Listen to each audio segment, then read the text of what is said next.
And here he is, Benjamin Bernheim. Where are you, Benjamin? Hi, Emmanuel. I am in Switzerland, in the Alps. In the Alps, and so I'm in Paris. The last time I saw you, I think, was in Prague when we recorded together this beautiful album, French album for Dutch gramophone. Yes, it was the second time we did in May 19, I think. Yes, in May 19. And before that, we had worked together in Chicago at the Lyric Opera for an amazing Faust, beautifully sung, a very interesting staging. And you have done a lot, I've done a lot, but I'm really, really happy to see you. And this is one of the beautiful things about this conversation is that I can see my colleagues and friends, especially in these very difficult times. Talking of difficult times, how have you lived COVID so far? How many projects have been canceled? How do you see the situation from a personal point of view and a professional point of view? Well, the COVID-19 thing happened in Europe quite early compared to the United States. I was singing Manon, the opera of Massenet at the Opéra National de Paris, and we had only 3 performances. Actually, the last performance we sang was on March 10, and it was without an audience because the French government already had forbidden more than 1,000 people together in a room. So we actually sang the performance for the cameras. We filmed it for the Opéra National de Paris and we recorded it for Radio France. And then actually since that day, on the 11th of March, I went back home in Zurich and nothing happened. They canceled, of course, the whole production of Manon, the rest of the performances. I had to do a Verdi Requiem in Zurich for remembering Nello Santi, who died a few months ago. That was canceled also. Another Verdi Requiem in Valencia in Spain. Then I had a gala at the Royal Opera House in Covent Garden. Then I had 3 performances of Traviata in Vienna. I think 5 or 6 performances of Bohème in Opéra de Paris. And also in July now, I was supposed to be in, I think today I was, or tomorrow, I was supposed to be in Munich for the Munich Festival. And then after to Verbier, all was canceled. But very quickly, the platforms like Medici and others decided to make concerts without audience. So I made a concert for Deutsche Grammophon Premium, the new platform of Deutsche Grammophon that was out, I think, yesterday.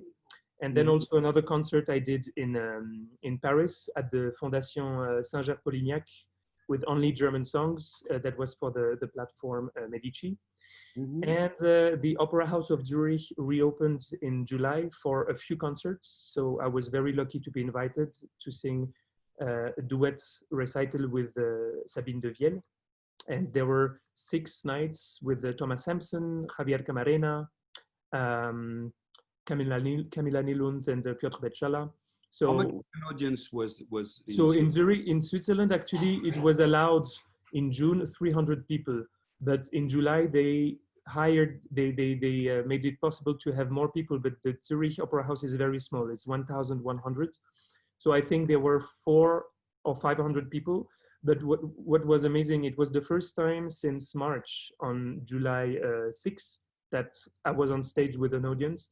And I think more than singing in front of an audience, what was amazing was the audience. The people were just so happy to be out, to go out, to see the lights coming down and see a concert beginning. I think the people who use and need music like a therapy or a second way of life, for them, it was like a rebirth for them. It was really impressive to see the smiles in the room. You know the value of what is important to you even more when it's taken away from you. Yeah, absolutely.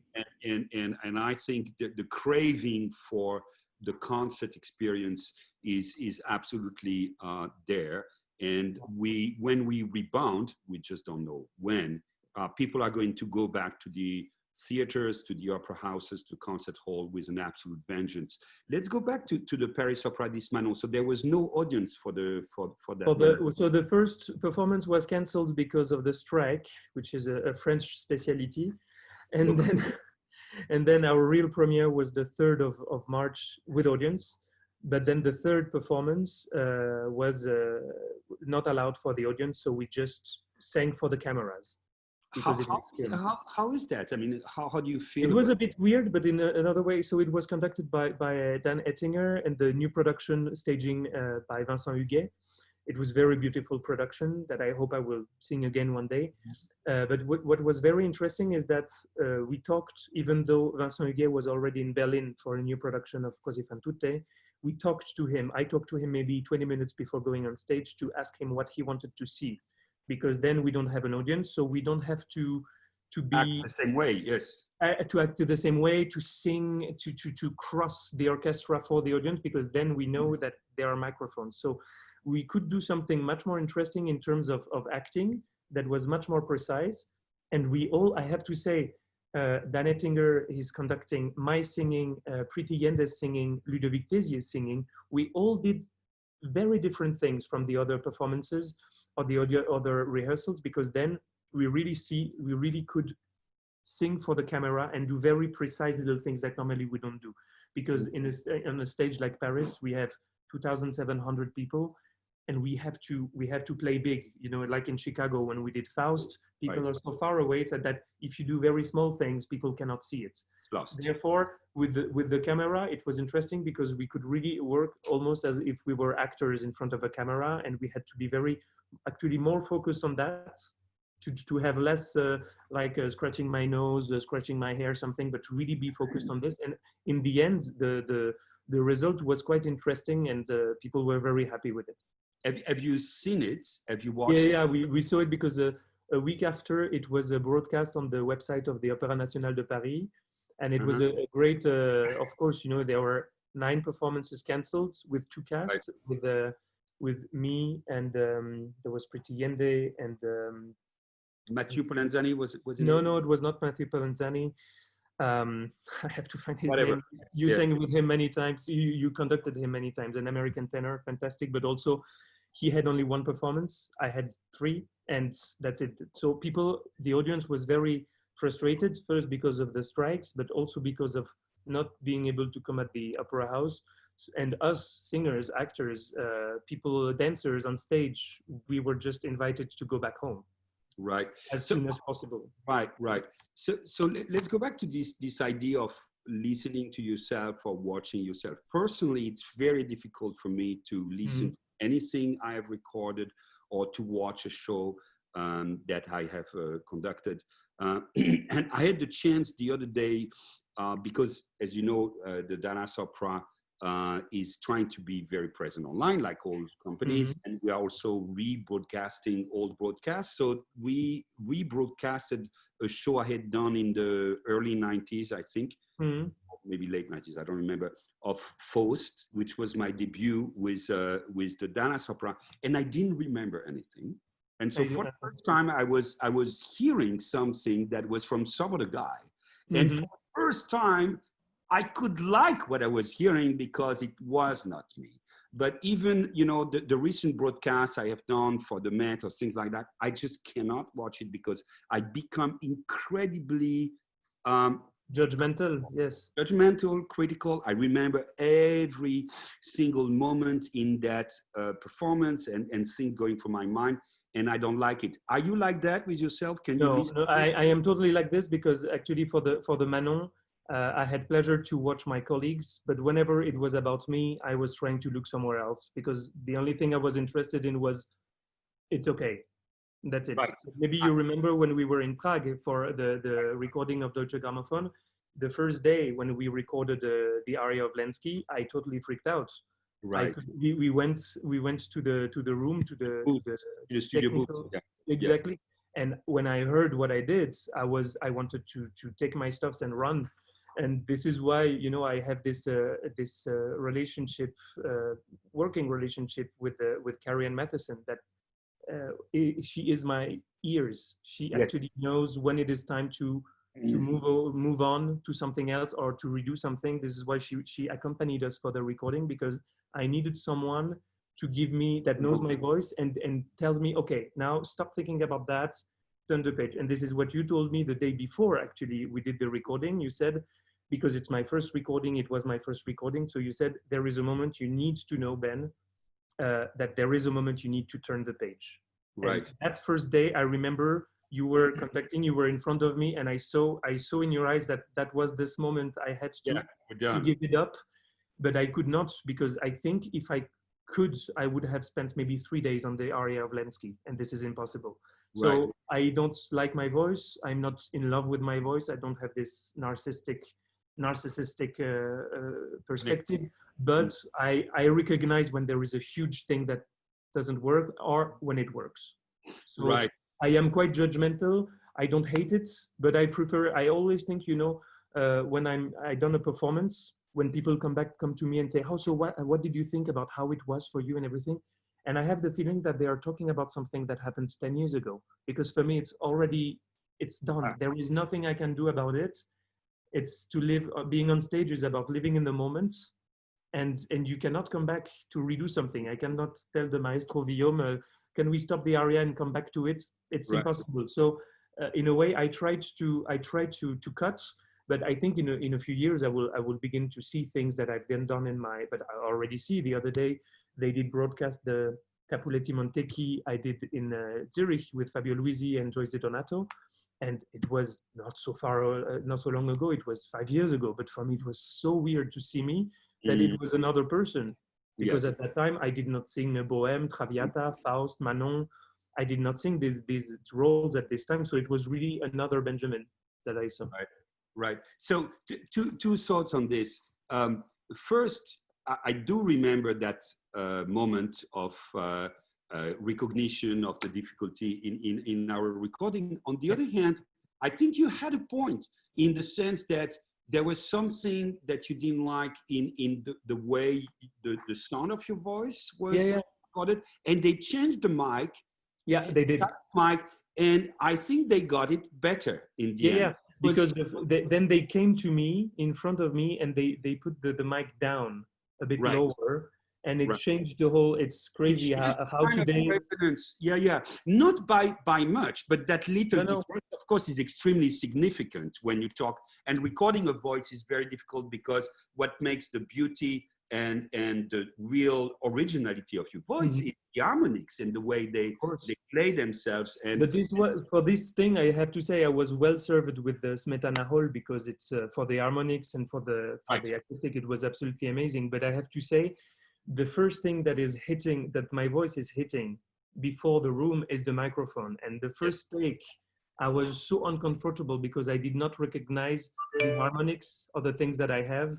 So I was really stressed. But you could recognize this. I remember. Right. No, and it's part of the game, and you are a very balanced person, so you didn't lose it. I can tell you stories with your colleagues when they really lose it. I mean, literally lose names. Yeah, I will.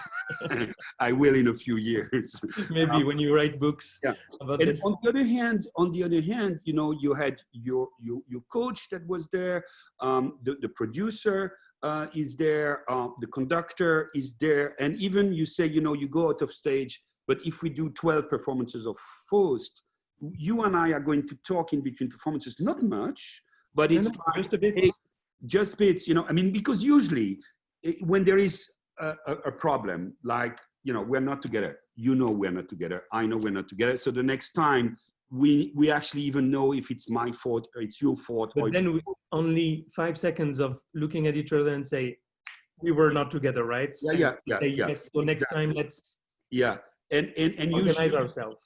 Yes, but I like long runs because it's usually the best performance is the last one. Yeah, because it's a work in progress. It's a work in progress, and so that can be absolutely beautiful, and you are a very demanding artist with yourself, so you are going to try to improve what you do every night.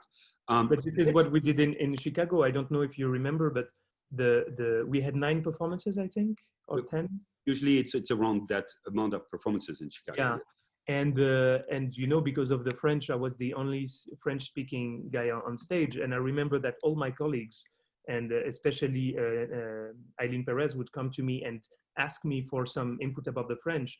Right. And every performance, she was taking more and more risks about the R's, about the pronunciation of some nasal things. And this is why we can rehearse 2 weeks or 3 months, but we actually really work when we are in a performance or a general rehearsal, because then there is a beginning and there is an end, and we work there. This is why I agree, this is a work in progress, and you need the long runs really to develop that for the source to take. Right, and I actually, Eileen Perez was American but of Mexican descent, and also Christian von Horn, who was singing Mephisto. They have this American training in languages, which is actually very, very precise and usually very well done, but they want to get it right. And it's especially difficult for someone who has Spanish language or Italian as its original language, because they get it, but they don't get it. They don't get it. And we're not going to give names of very famous Spanish tenors who sung beautifully French their whole life, but with definitely a very strong Spanish accents. So to put those two things together, your voice is a very specific voice. It has a color that you recognize right away. And people— I hope for the good reasons. For a very good reason. Okay, good. And because it's a beautiful timbre, but it's a very specific timbre, and it's a timbre that a lot of people in our industry do associate with French music, especially, you know. And this album, this first album of yours, was with mostly French music, a few Italian and one Russian, but mostly half of the album is in French. Half of the album is in French. So how do you recognize the color of your voice? Do you categorize it? Do you accept the idea that your voice fits even more perfectly in French than any other language? Do you use a different technique when you sing in German and in Italian? Huge question. But that's a huge question with a long answer. Yes and no. Okay. Could you elaborate on this, please? I will elaborate. Yes, because I think that there is a different technique. First, I think the technique is developing with time. I don't have the same technique, the same perspective on my voice, and the same resistance vocally that I had 5 years ago. And in 5 or 10 years from now, I will have also different feelings with my voice. But French, it took me long time to feel comfortable with singing it. It really came at the end of my 20s when I sang Spakos in Cleopatra of Massenet, which is a very unknown opera, but I really discovered that I could actually make something of my own in French. And I decided also to use that in Italian and in German, even though in German it's more demanding in terms of consonants, and it's a different. It's not about a different technique. It's just the body, the mouth, the throat has to be just trained in a more resistant way, because you need more responsivity. It's not about only the line. It depends on the German repertoire, but because of the German language, you need to be extremely sure of how much air you're losing or you're singing. That it's different from French, but it depends also how it is written. For me, Gounod and Massenet are a bit similar, but they are also very different in terms of line and legato. And in Italian, it's funny, I am more tired after a performance of Traviata than after a performance of Bohème. And it's a very different way of singing. But that is my point of view now. In a few years, maybe it will change. Right. So let's go back to this. You know, you say this is all in evolution, and you learn your own craft, and your body is changing, your voice is changing, your cultural and personal approach to these things is changing. What was your first connection with music? When did you know you were going to be a singer? So for me, it was not a choice. It was more of a necessity, because I wanted to leave home as soon as possible when I was 17, 18. And as there was a lot of music in our family, with parents who sang too at home, and when I was a kid, I played violin, I played piano, and I was also, when I was 13 or 14, I was in the kids choir at the Grand Théâtre in Geneva. So I had this experience with the stage very young, and I have to say, it was not about loving singing, but it was more about the theater world itself, the stage, the orchestra, the people, the technique, the people around, all the teams that are around and work with the optic and the goal to make a show for the audience. So that was my thing. And then actually I always was more interested in politics and diplomacy than singing, but I had this voice and I had this ability very early to leave. So I left the region of Geneva and France to go to Lausanne to study with my American professor, Gary McBee. Gary McBee is from Maine, and he was the opera director of the Opera Studio in Lyon for many years. Mm-hmm. And then in Lausanne, he became professor and the doyen des professeurs, the head of the vocal department. In Lyon, it was in the time of Herlot? It was in the 90s. It was in the 90s that he was there. And the beginning of the years 2000, he came to Lausanne. Now he went back to the US, so he lives in Maine. And I'm in contact with him often, but he was really, I left my parents, my family, everything to go to Gary in Lausanne, and I studied with him for 5 years. So that was mainly, it was a choice for me to leave, to have a bit of my independence. I had many jobs actually when I was in Geneva and Lausanne. I was working for pizza deliveries. I worked for a school. I worked for an insurance company. So I had many, and I did also the choir in Lausanne Opera. Oh, so great. Sorry? Great. But so that means at that point, you knew it was going to be... No, I didn't really knew. I felt that I had a voice, but I didn't like the voice. And also because of my background as a child with the musical world, I didn't really want to be an opera singer because I think it's a very difficult job, very difficult life. And it's a life of rejection. You know, when you're a singer, you make auditions. First, constantly. You make audition to enter the conservatoire. Then you make audition to enter in a young artist program. Then you make auditions to have small roles and maybe bigger roles. And these are 4 steps. If you're lucky, if you're lucky, you can have the first one is to get in a conservatory. And then after, it's a lot of different things. And I grew up with a lot of people, friends of my family who were singers and had to face this not failure, but rejection. It's about rejection. And me, I have to say, until I was 25, 26, I was singing, but I always had a foot out of the singing world because I have to say, I think I was really afraid to put all my eggs in the same basket and run for it and be rejected. I think it was. I think being able to sustain rejection, accept rejection, or survive with rejection is one of the most important qualities in this career. And as you said before, on the other hand, the reason you succeeded beyond your work, beyond your talent, and all of this, which is undeniable, is that you had no choice in your mind. You really wanted to do this. And 2, you were ready to say, okay, this is not working the way I wanted, maybe, then I'm going to go in another direction. And you and I know very well that to this day, even if you are Benjamin Bernheim or Emmanuel Villaume, you are being rejected constantly. There is someone right now saying, oh, I don't want Villaume, I rather have blah, blah, blah, you know? And but that's the same. We don't even know it, but we are being rejected this very second. And to be honest, I began to do big roles when I was 30, so 5 years ago. But before, I had to face a lot of rejection. A lot of people told me, you will never make it.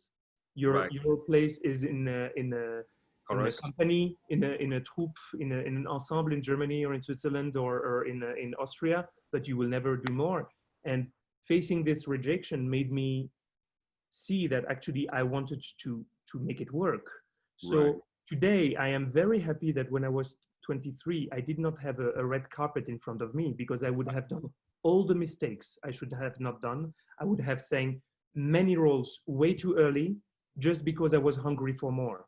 And today, I will not say that I'm not thankful to the people who rejected me or treated me like not the way it should be, but I am also happy that I had to face these failures because, for example, my first audition at Covent Garden or my first audition in Munich, which was like maybe 10 years ago, I had that voice that worked somehow, but I was not ready to sing the roles of the arias I was singing. And thanks God, I wasn't offered Rodolfo or Alfredo in La Traviata or La Bohème, because I think at that time I would have said yes.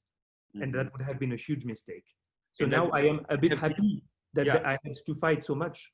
Right, and it would have made maybe very hard for you to go back to those theaters after Exactly. song maybe not so because well. It's very hard to make a first to remake or to do again a first impression. Second impression. Oh, well, yes. But let's dig a little more into this, because your trajectory from that point of view is actually very interesting. At one point, did you say, "Oh, I know that if I want to get a legitimate position in this industry, I need to work on this in my voice. I need to approach this opera house through that angle. I need to present myself a certain way." How much of a plan, a calculation was there? Yes, but then I'm sorry to say that I'm gonna give a very bad example to young singers. Oh, okay. But I have to tell my story. Please, go ahead. Until I was 23, 24, I worked with Gary. He was really my mentor in terms of vocal technique, but also in terms of mentality, because what he taught me was not about being dependent on his technique to survive, but to know myself enough that I don't need a professor. But it took me years to understand that. But he wanted to make me an independent singer and not a singer that needs someone to find the keys to his voice. And so when we stopped working together, because I was in the ensemble in Zurich in the company, I had a first agency who told me, I was very young, I was 24. They told me, you need to have a professor. You need to work with a professor. We cannot have an artist that doesn't have a professor. I was really surprised. So I went searching for professors. So I was in Zurich. I found one. I tried 2 months.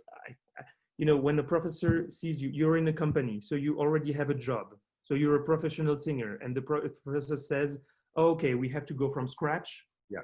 I'm sorry, I have no time to go from scratch because I have a job. So, I have a performance.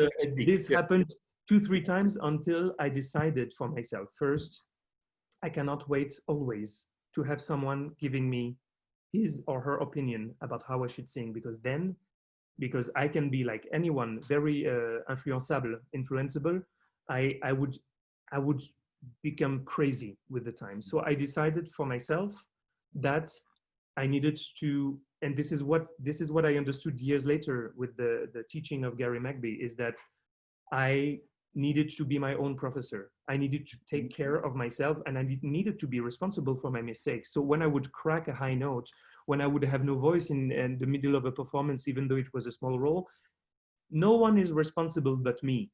Not the bad technique, not the bad professor. It is me. I am driving my boat. So I decided at some point, it took 1 or 2 years to really say, okay, I need to be responsible for my singing and my voice. And since 2012, actually, I work alone. I don't have a professor. I work alone my technique, and I have Carrie-Anne. Yeah, exactly. That I worked for 5 years. We met 5 years ago with Carrie-Anne, and with Carrie-Anne we work, but we don't work technically. She's not a professor to me. She's a coach for musicality, for also organizing my mind.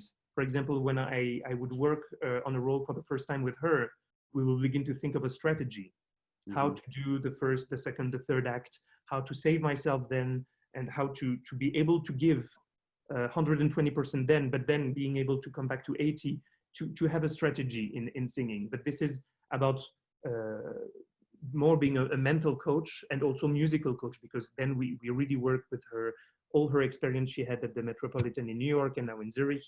She gave me a lot in terms of that. But in terms of technique, in terms of what I can do with my voice, because there is not only one gear, I have several gears, I have several colors.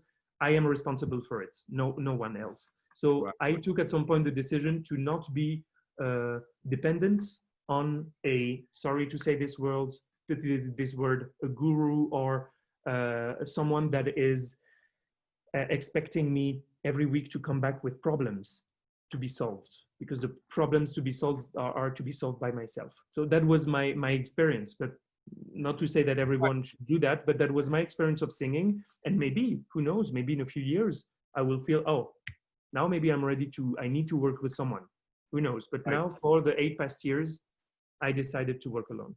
But it has worked for you very well. So I think the word of caution to young singers is very important, because that's working for you, that might not work for someone else. And you had gone through a process where you actually trusted the feedback from other people in a way that would help you be totally in a situation of being alone and in a certain autonomy in what you were doing. And I must say, on the other hand, that this is probably making your voice production very singular. There is something in the way you phrase. You have one voice from bottom to top very clearly. The sound is very clear. The projection is very clear, and it opens up extremely dramatically in the very, very high notes. I mean, you have one of the biggest high C's in our industry. Not that it matters that much, but people love. As long as I have one, it's enough. It's large, and let me tell you, it's large. And when the guys were recording, all of a sudden, you could see the whole room changing the numbers and the manette and so on and so on. Where do you think your voice is going to go? What are the roles you think are yours in a few years? And how do you see this evolution? I'd like to think that I have more of a Gedda and Bechala direction for my career, because what I really admired with Nikolai Gedda and Piotr Bechala is that even very late in their careers, Gedda especially, but now Piotr is 52 or 54, and he sings like if he was 25.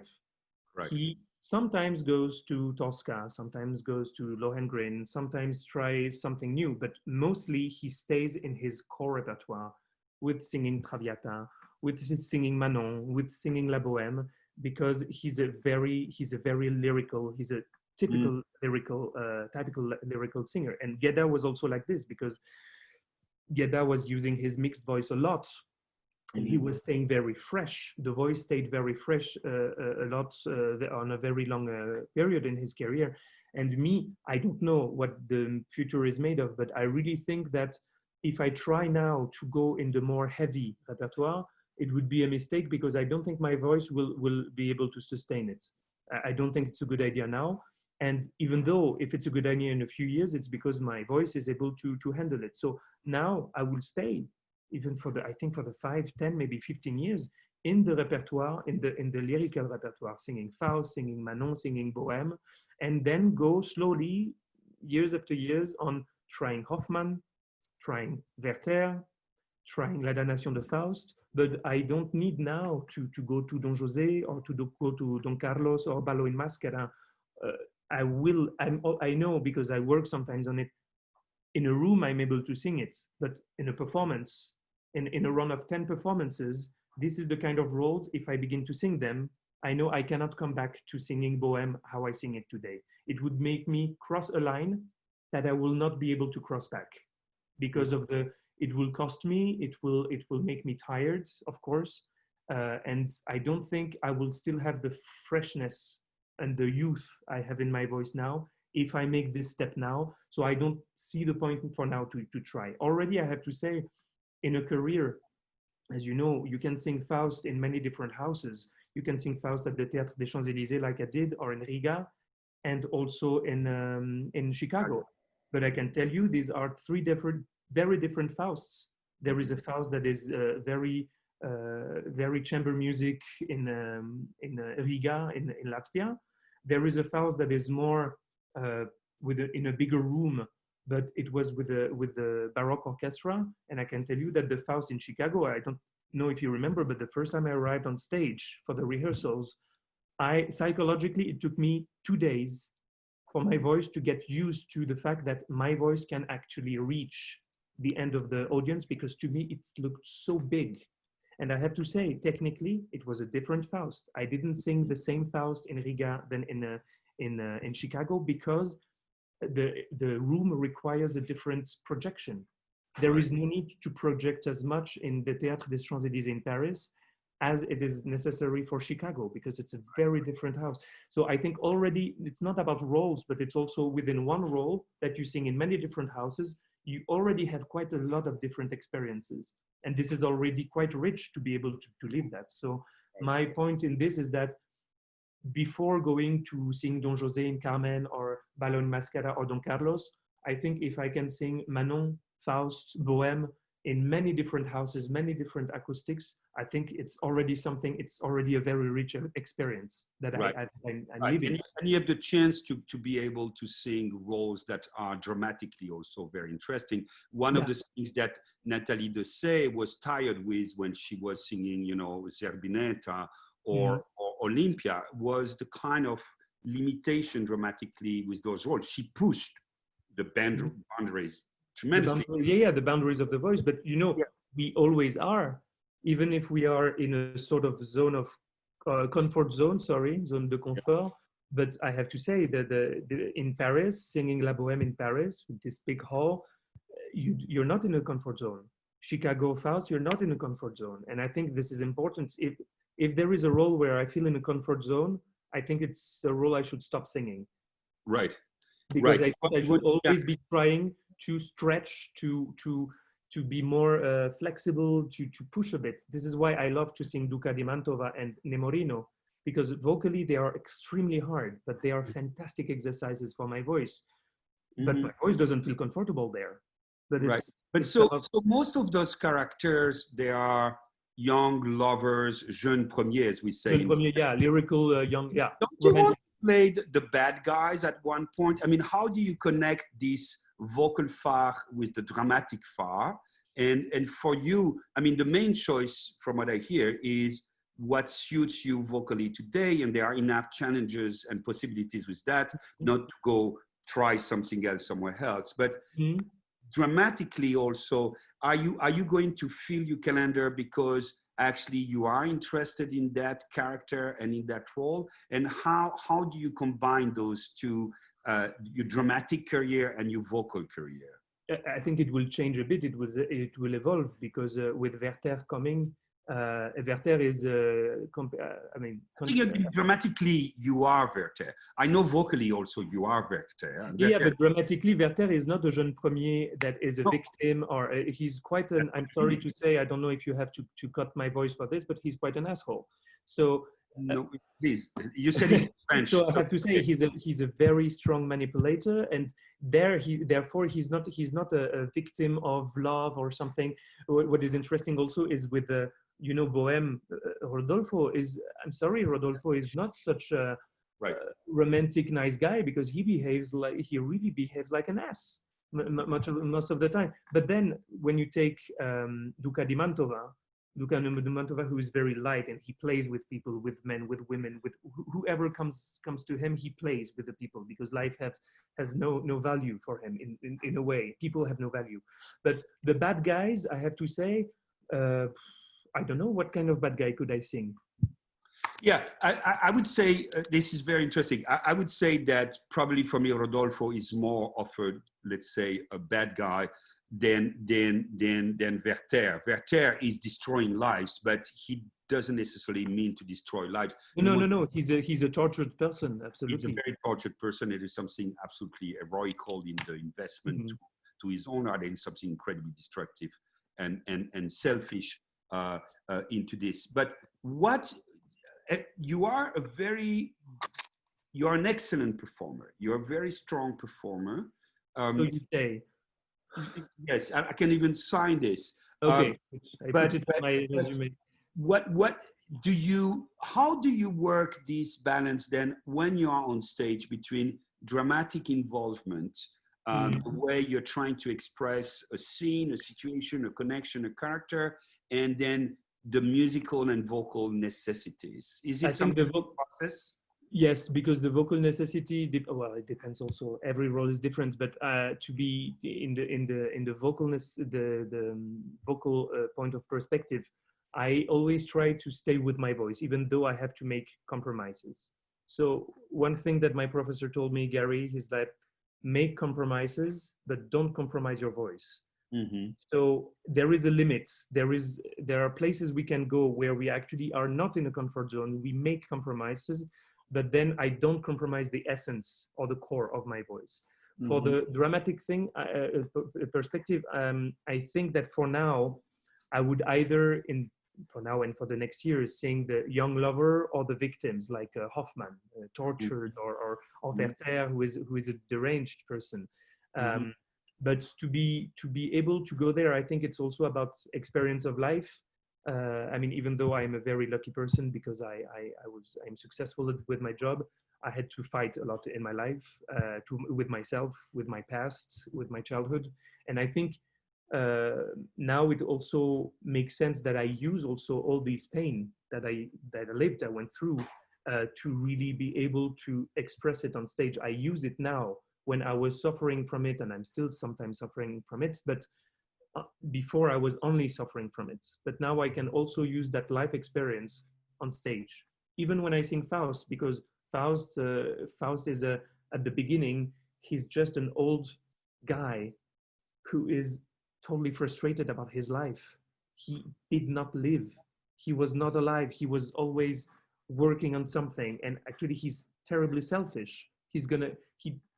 Yes, he will have a crush on Marguerite, but I cannot imagine, I do not see love there. He has a crush, and then after he has guilt. So what I see in these roles is also the human perspective, is that we all are suffering from people, and we all, even though we don't want to, we make people suffer from our life, our way of being, with the decision we make. And this is part of what I use on stage. Mm-hmm. Mm-hmm. Yeah, and I think every artist has a different way of dealing with this, but Yeah. I would say the great artist like you, their life is on stage too, one way or the other. It's remetabolized. It might be a vengeance on life. It might be a way of presenting your life in something else, but the raw material is there and is projected to the audience in a sense of community and the same humanity expressing itself through you, Benjamin, me in the pit, the role, the soul of the composer and the librettist, and the audience. And that's where the magic or the truth of a performance can really happen. What do you do when this is a question I've asked all your colleagues, and you can duck or answer differently. What do you do when you are, let's say, in a rehearsal and you have a stage director who comes with material you really disagree with or you find very difficult? What do you do if the soprano is going à Jardin when she should be Cour? Way the other way? What do you do when the conductor has the nose and in his score and is missing that you need a cue or is twice as slow as your voice needs? What's the reaction in those situations? I think this is about being a good diplomat, because in the end we all are working together, and the conductor without the singers has an orchestra, but then it's a symphony, it's not an opera, and the singers without a conductor and without the guidance of a stage director, we look like bags of potatoes on stage. So we all need each other to be able to tell a story to the audience. Let's go to the experience of Faust in Chicago with the Kevin Newbury. That was really interesting because I really liked it. The only problem I had is that in such a house like Chicago, I know that in the middle of the parterre, people couldn't see the details we were telling, because there were a lot of details, a lot of small things, and in such a room, it is impossible for people who are in the middle of the audience to have a contact to understand what's going on. So I think there is nothing that I disagreed with, but there are things we had discussions with Kevin and you also during the rehearsals about some topics, how we reuse Faust into a new, not a new story because it's the story of Faust, but maybe Faust is maybe not this time he's a writer, maybe he's an inventor, maybe he's, I don't know what he is. But then in this case, I did not disagree with the staging, but I had to bring my opinion about what people mean, how it is written, what Faust means saying this, what Marguerite says, what it means in French, which was helpful for us, you and I, is that we were the only French-speaking people, so we could give an input in that. We could really help them. So for that, for example, we didn't have a lot of diplomacy to do. But there are other experiences, like the Bohème of Klaus Guth in the Opéra de Paris that took place in. You explained a little. I mean, it's happening on the moon, right? And, no, it begins on a spaceship and it ends on a moon. It's not really clear. A moon with a bit of oxygen, enough to sing. But it was, in a way, I was supposed to do it now in July, the revival, and I have to say it was crazy, but it was really so crazy, and it was such an experience that I wanted to do it again. So when they asked me, would you like to do it again? I said yes, because even though it was crazy, it was a great experience. But of course, we singers disagreed a lot with Klaus, because we are telling a story. We are supposed to be in Paris in the top floor of a building. We are supposed to be there doing that, and we were telling to the audience a total different story. So we had to disagree. We had to say this doesn't make any sense, and his answer was yes, but the concept is about telling another story. So then we have to see us artists. Are we able to be flexible or not? Are we able to go on stage and say, I'm open to suggestions as long as I don't ridiculize the piece, I don't ridiculize myself. I can ridiculize myself if it's for the piece and if it makes sense also. But I think when I go to a production, to an opera, I try to come with a blank sheet. We say, a white sheet, blank. Right. Without open mind. Open mind, exactly. Yeah, because if I come, I think if we artists come to a production and we say, before we begin, I want to tell, I'm not going to do that, and that, and I don't want to sing like this, and this encore, or this cabaletta. If you begin like this, you're not a team worker. You're just there for yourself. But there are colleagues who are like this. Maybe they need to be like this. But what I like is to come and say, okay, let's be open, because even though it's a production that I already done, just because there is a new Mimi, a new Musetta, a new Traviata, it's a different show because it has a different essence. It has a different meaning. If I do Manon with the Pretty Yende, or if I do it with Eileen Perez, or if I do it with Elsa Dreisig, even though if it's the same production, it will have a different. This is why this job is so rich, because from one week to another, we can tell the same story, but in a total different way. And this is why I think that we should be lucky to see that we have the opportunity to tell these stories instead of saying this is boring, it has been told before.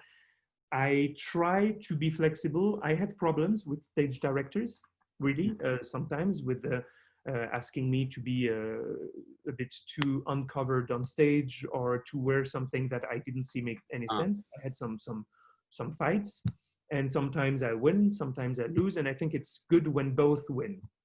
Right. Because I think it's important for the artist to say, I understand your idea, I will do it, but I would like to do it in this perspective, and then both lose a bit, but both win, because then both ideas are respected. And I think what is important is an ability to communicate at the very early stage of a career, even in a conservatory and an opera studio.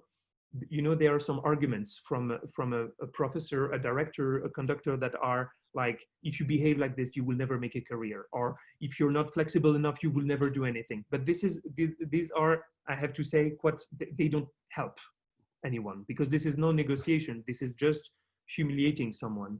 So I think at the very early stage, if people learn how to negotiate, not being in a carpet market, but negotiate point of perspectives, Right. I think we can learn a lot, because let's not forget that we are very lucky to do this job. Right, and it's about, as you say, it's communication, it's a conversation from maybe different point of view. In the case of Faust, Kevin was actually very welcoming the discussion, and I think very open-minded. Yeah. The end product was stronger because of the contribution of various singers and questions sometimes, just questions, and then either you are provided with answers or not, and this.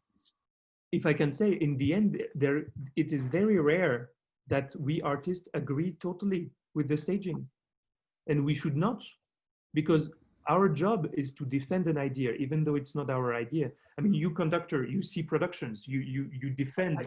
Very true what you say. And actually, sometimes, you know, the way Klaus Good told you, well, I'm telling another story. Yeah. Sometimes within that staging, you can also tell another story, which is another layer of possibility. Yeah. And I think all those layers are very interesting. For me, I like to work sometimes with, you know, I like theater. I'm like you. My first contact with music was being on stage in the children chorus and singing those things. I like sometimes dramatic production staging that are a little cold, because then I can be even more expressive with the music. Yeah, then you have a margin of if it's already crying on stage and I cry in the pit, it might be a pleonasm. It might be a bit, yes. You know, so those dialectical tensions, those conversations between various way and angles to take to the piece are interesting.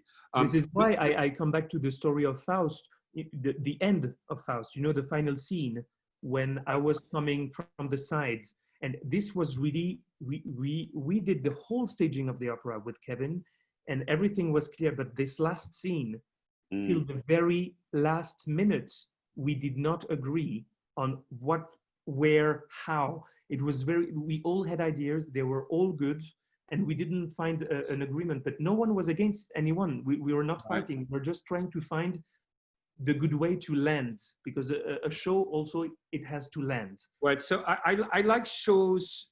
I agree there needs to be an arc, and people need to understand this is within a frame that is very in a way, actually understood.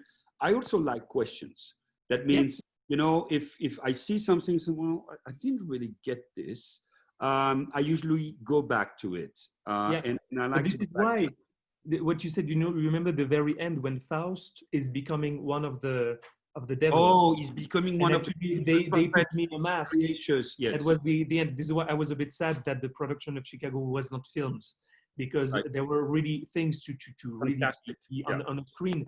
But in the end, this brings a question: what is becoming of Faust? What does that mean to be saved if you die? For Marguerite, she dies, but her soul is saved. He doesn't die, but he goes to hell.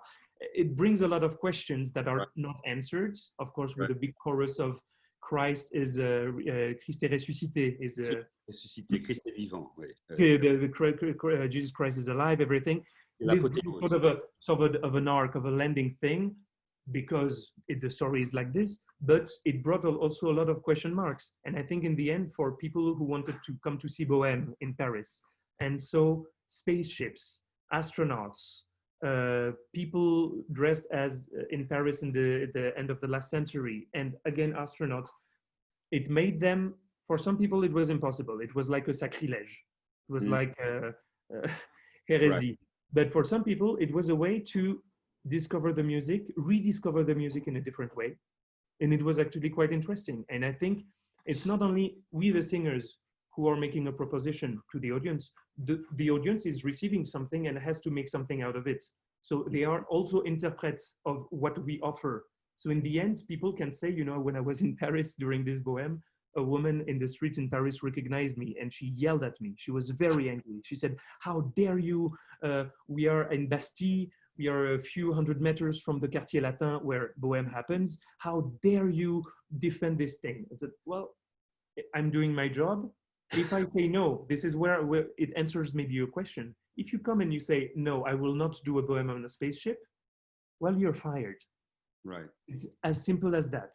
We singers have to be flexible. We sign contracts 2, 3, 4 years in advance, and we don't really know what is the concept.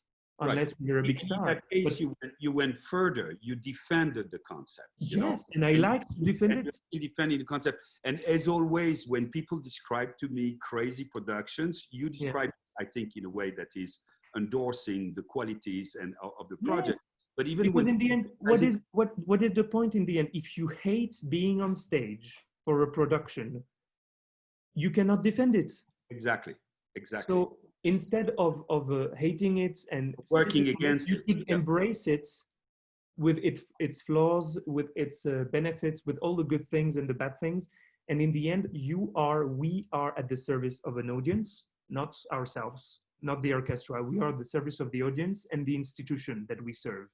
This is maybe, it sounds a bit military, but it is always what I think in the end. When the curtain is going up, we serve the audience and the institution, not our ego. Sometimes I have to say I'm serving my ego because I fight with the stage director and I say I disagree with that. It can happen, but in the end, I tell a story. I'm a storyteller, and we are storytellers. Right. And Ben, you are an amazing storyteller. You are a great artist. I must say it was very interesting for me. The only 2 times we worked together, once was, recording. So no stage director can influence us, but still, even then, we were doing even some rare repertoire, and I could see a character developing itself. There was a real. Yeah, I try always to keep the essence of my voice, but to la prêter. How to say la prêter in English? To lend it to give it to a role. Yes. So my voice is, at some point, I am not Benjamin Bernheim anymore. I am giving my voice to develop a role, to develop an idea, even though it's just an aria, for example. It's still, even like all great performers, even if you are another character, another person, it's Benjamin Bernheim in that character. And we are arriving at the end of our conversation, but it's really wonderful to see you. I can't wait. We need to do either a concert, another recording, and we need to be in the pit and on stage. I need to work in Prague, and I need to come to Dallas. Absolutely, and we are going to organize that very soon. In the meantime, take care of yourself. Thank you very much. And wherever you are, and thank you so much for giving us the time. And all the best to the American artists. You take care.